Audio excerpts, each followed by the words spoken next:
এই যে গণ অভ্যুত্থানের মধ্যে দিয়ে আমরা কতগুলো তরুণ নেতৃবৃন্দ পেলাম, যাদের একটা পরিচিতি, যাদের ডেডিকেশন সবাই জানে, সেই তরুণদের পরবর্তী কর্মকাণ্ডগুলো কি? তাহলে এই আন্দোলনের মধ্যে দিয়ে বের হয়ে আসা তরুণ নেতৃত্বের প্রতি ভবিষ্যৎ আস্থা রাখবে। তাসনিম যারা যেমন বলেছে, আমরা তো এটাই চেয়েছিলাম আসলে, যে তরুণরা এই দেশকে লিড করবে। কিন্তু আবার সেই তরুণদের একটা অংশ তো লিডের সুযোগ পেয়েছে, কারণ ডক্টর ইউনূস যখন বলেন ছাত্ররা আমার নিয়োগকর্তা, ছাত্ররা যতদিন চাইবে আমি ততদিন থাকবো। তো সেই ছাত্রদের প্রতিনিধি হিসেবে যারা গভর্নমেন্টে গেলেন, তাদের ইমেজটা কি? তারা কি করেছেন গত এই 1 ইয়ার প্লাস সময়ে যারা গভর্নমেন্টে আছেন কিংবা যারা সেখান থেকে দল করেছেন, তাদের এক্সাম্পলটা কি? যে ভাই আমি ছাত্র আন্দোলন থেকে উঠে এসেছি, তোমাদের প্রতিনিধি হিসেবে 1 বছরে আমি একটা মিনিস্ট্রি থেকে এই কাজগুলো করেছি। সো আমরা নেক্সট দেশের দায়িত্ব পেলে আমরা এইভাবে দেশকে সাজাতে চাই। যে সমস্ত ইয়ং অ্যাডভাইজাররা আছেন, কোনো ওইভাবে দৃশ্যমান দৃষ্টান্ত দেখাতে পারবেন যে এটা করেছেন, ইয়ংদের চিন্তা ভাবনা, আমরা যে স্পিডকে ধারণ করি।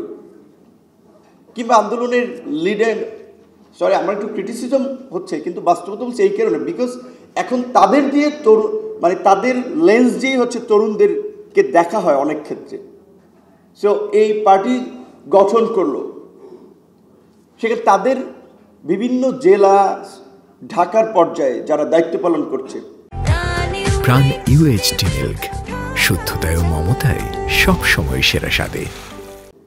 এমনকি আমার খুব খারাপ লাগে, আমার খুব ক্লোজ কিছু সহকর্মী শুনে, ইভেন তাদের মধ্যে অনেকে ফিমেল, যে লালন মেলা হয় কুষ্টিয়ায়, সেখানে ওইখানে আপনার একটা থাকে, আপনার রাজস্ব কালেকশন একটা প্রসেস থাকে, সেটা অনেক ক্ষেত্রে গভর্নমেন্ট করে, অনেক ক্ষেত্রে এইটা টেন্ডারে দেয়, সেটা তারা এগুলো নিয়ন্ত্রণ করে। তাহলে আমাদের সিনিয়র সিটিজেন যারাও একসময় বলেছিল যে বাবা এই old generation dirty politics, corrupted politics, এইটাই দেশকে কিচ্ছু দিতে পারবে না, তোমরাই কিছু দিতে পারবা, তোমাদেরকে ভাবতে হবে, তোমাদের রাজনীতিতে এগিয়ে আসা উচিত। মানে সরি অ্যাকসেন্স এরকম অনেকে আমাকে বলছিল, ইভেন জাফরুল্লাহ চৌধুরীর মতো ব্যক্তি আপনারা চেনেন, সবসময় বলছে তোমরা বুড়াদের কথা শুনো না, বুড়াদের পিছিয়ে ঘুরো না, তোমাদের চিন্তা ভাবনা তাদের চেয়ে অনেক ভালো, ফ্রেশ, তোমরা ভালো কিছু করতে পারবা। আমরা 71-এ মুক্তিযুদ্ধ করেছি, আমার বয়স তখন কয় বছরের ছিল, জাফরুল্লাহ চৌধুরী এভাবে বলতো, আরও অনেকে এই কথা বলেছে। তার আজকের সেই আমরা যারা তরুণ, আমরা একটা নেতৃত্বের সুযোগ পেয়েছি, নিজেদেরকে উপস্থাপনের সুযোগ পেয়েছি, আমরা কিন্তু খুব সেই একটা ভালো এক্সাম্পল সেট করতে পারিনি।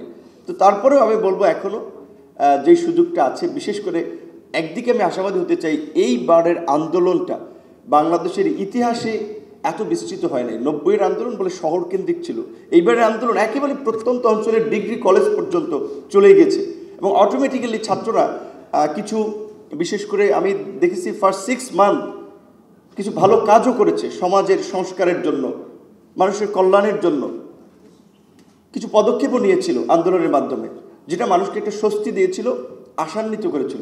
সুতরাং সেই তরুণদেরকে যদি আমরা একটু আবার একটা সঠিক দিকে ডিরেকশন দিতে পারি, তাহলে বোধহয় একটা ভালো কিছু সম্ভব।